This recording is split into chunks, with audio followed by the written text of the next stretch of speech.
Welcome from one sing to another video. हा video या व्हिडिओमध्ये आपण काही महत्त्वाच्या गोष्टी आहेत शिक्षक भरती संदर्भात, काही अपडेट सुद्धा आहेत त्या बोलणार होतो या व्हिडिओमध्ये। व्हिडिओ जो आहे खूप महत्त्वाचा आहे आणि यानंतर सुद्धा एक व्हिडिओ येतोय शिक्षक जे आहेत कशा प्रकारे शिक्षकांची पद भरती जी आहे कशी होणार आहे आणि किती पदसंख्या जी आहे असणार आहे नसणार आहे, शिक्षक अतिरिक्त होत आहेत का, संच मान्यता कशा प्रकारे, या सगळ्या गोष्टींबद्दल बाकीच्या पुढच्या व्हिडिओमध्ये सुद्धा बोलणार आहोत। हा व्हिडिओ जास्त महत्त्वाचा आहे कारण की या व्हिडिओमध्ये आपण बाकीच्या आतापर्यंत जेवढ्या अपडेट्स होत्या आताच्या सध्याच्या म्हणजे आतापर्यंत आजपर्यंत जेवढ्या काही अपडेट्स आहेत त्या सगळ्या अपडेट्स तुम्हाला या व्हिडिओमध्ये पाहायला मिळणार आहे। व्हिडिओ जो आहे खूप महत्त्वाचा आहे। व्हिडिओ आवडला तर व्हिडिओला लाईक करा।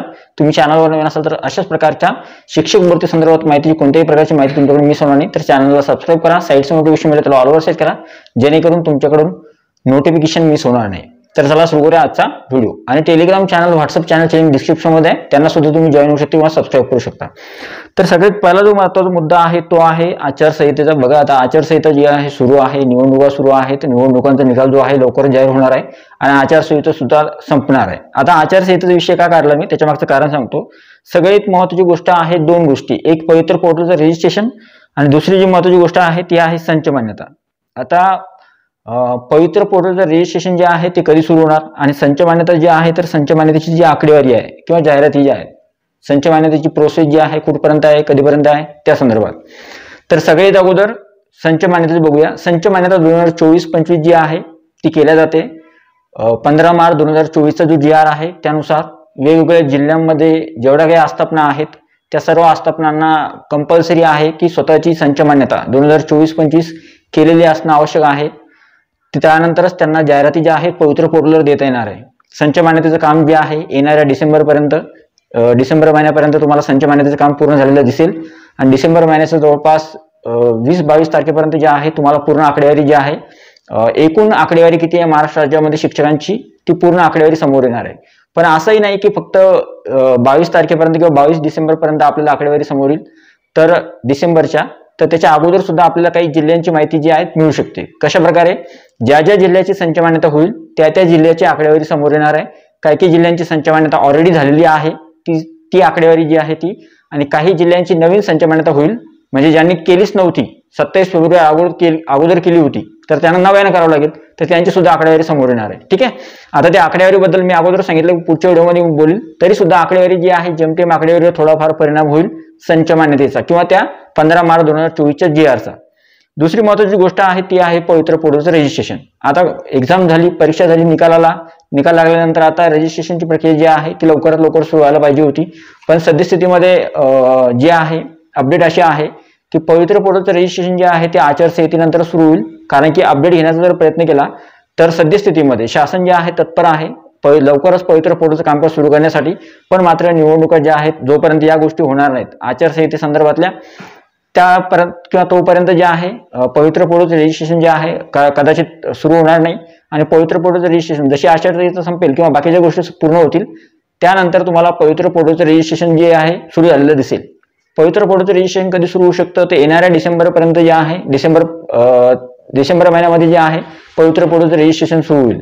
आता मिनिमम आचारसंहिता संपायला सुद्धा जास्त दिवस नाहीये, कमी कालावधी आहे आचारसंहिता संपायला, त्याच्यामुळे मोजके काही दिवस शिल्लक आहे फक्त आचारसंहितेचे। ते दिवस एकदा संपले की पवित्र पोर्टलचं रजिस्ट्रेशन सुरू होईल म्हणजे डिसेंबरच्या आसपास पवित्र पोर्टलचं रजिस्ट्रेशन सुरू होईल।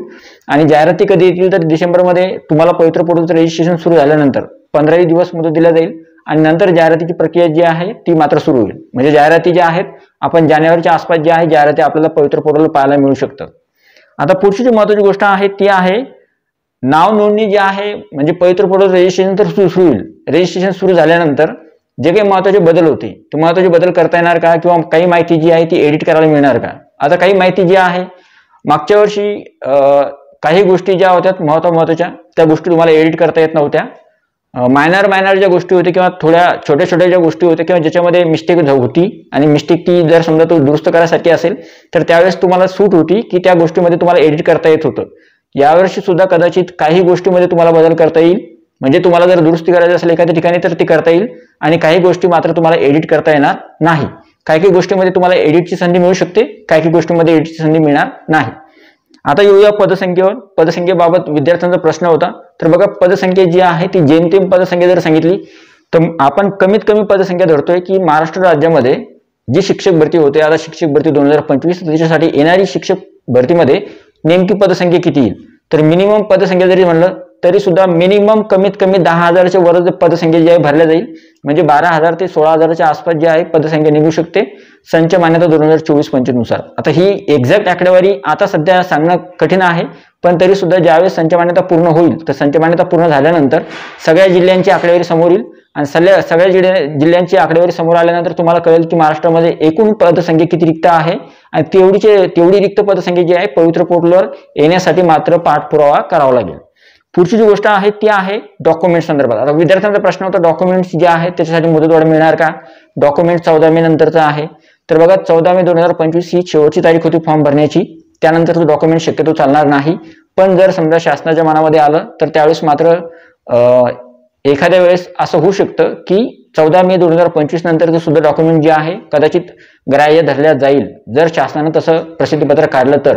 पण मात्र तोपर्यंत तुम्हाला आशेवरच राहावं लागेल, जोपर्यंत शासन याच्यामध्ये सूट देत नाही डॉक्युमेंटसाठी की नंतरचं सुद्धा डॉक्युमेंट व्हॅलिड असेल किंवा नंतरचं सुद्धा डॉक्युमेंट ग्राह्य धरलं जाईल, जोपर्यंत त्या संदर्भात प्रसिद्धीपत्र घेत नाही तोपर्यंत निश्चित सांगता येणार नाही. डॉक्युमेंट 14 मे 2025च्या अगोदरच असेल, म्हणजे काहींचं अगोदरचं आहे तर त्यांना काही टेन्शन नाहीये, काहींना पावती असेल त्याच्या अगोदरची 14 मेच्या अगोदरची पोस्ट पावती सुद्धा किंवा पावती सुद्धा असेल तुमचं तरी सुद्धा चालेल, डॉक्युमेंट नंतरचं चालेल. आणि जर समजा तुमचं डॉक्युमेंटच ऑलरेडी नंतरचं काढलेलं आहे तर त्यावेळेस मात्र तुम्हाला वाट बघावी लागेल प्रसिद्धीपत्रकाची. आता या सगळ्या गोष्टी होत्या आणि या सगळ्या गोष्टी तुम्हाला तुमच्यापर्यंत पोहोचणं आवश्यक होतं. आपण याच्यामध्ये बघितलं की लवकरच जे आहे आचारसंहिता संपेल आणि पवित्र पोर्टलचं कामकाज तुम्हाला सुरू झालेलं दिसेल. त्याच्याचमुळे जे आहे तुम्हाला 1-2 दिवसापूर्वी जे आहे मला असं वाटलं होतं की आपण पूर्ण अपडेट घ्यायचे आणि नंतरच अपडेट एका व्हिडिओमध्ये तुमच्यापर्यंत पोहोचवायच्या. तर आचारसंहिता जी आहे ती रजिस्ट्रेशन, नंतर जाहिराती, नंतर पदसंख्या, नाव नोंदणीमध्ये कशा प्रकारे बदल होणार आहे यावर्षी आणि नंतर सगळ्यात महत्त्वाचं म्हणजे डॉक्युमेंट संदर्भात. तर या सगळ्या गोष्टी आपण या व्हिडिओमध्ये बघितल्या. आय होप हा जो व्हिडिओ आहे तुम्हाला आवडला असेल. व्हिडिओ आवडला तर व्हिडिओला लाईक करा, हा जो व्हिडिओ आहे हा जास्तीत जास्त शेअर करा, कारण की बाकीच्या अभ्यागतधारकापर्यंत ही माहिती पोहोचवावी. आणि तुम्ही जर चॅनलवर नवीन असाल तर चॅनलला सबस्क्राईब करा. टेलिग्राम चॅनल, व्हॉट्सअप चॅनल किंवा बाकीचे चॅनल्स डिस्क्रिप्शनमध्ये त्यांना सुद्धा तुम्ही जॉईन होऊ शकता किंवा सबस्क्राईब करू शकता. आणि तुमचे काही डाऊट्स, डिफिकल्टीज असतील किंवा तुम्हाला काही प्रश्न विचारायचे असतील, तुमच्या मनामध्ये काही शंका असेल किंवा काही गोष्टींबद्दल तुम्हाला अजूनही काही प्रश्नांचे उत्तर सापडत नसेल तर ते प्रश्न तुम्ही कमेंट बॉक्समध्ये विचारू शकता. मी त्या प्रश्नांची उत्तर देण्याचा नक्की प्रयत्न करेन. तर या सर्व अपडेट्स होत्या आणि या सर्व अपडेट्स आजच्या तारखेमधल्या किंवा आतापर्यंतच्या सगळ्या अपडेट्स आहेत. तर आय होप हा जो व्हिडिओ आहे तुम्हाला आवडला असेल. व्हिडिओ आवडला तर व्हिडिओला लाईक करा, तुम्ही चॅनलवर नवीन असाल तर चॅनलला सबस्क्राईब करा. भेटूया पुढच्या व्हिडिओमध्ये. तोपर्यंत व्हिडिओ बघितल्याबद्दल thank you so much. Take care. Bye bye.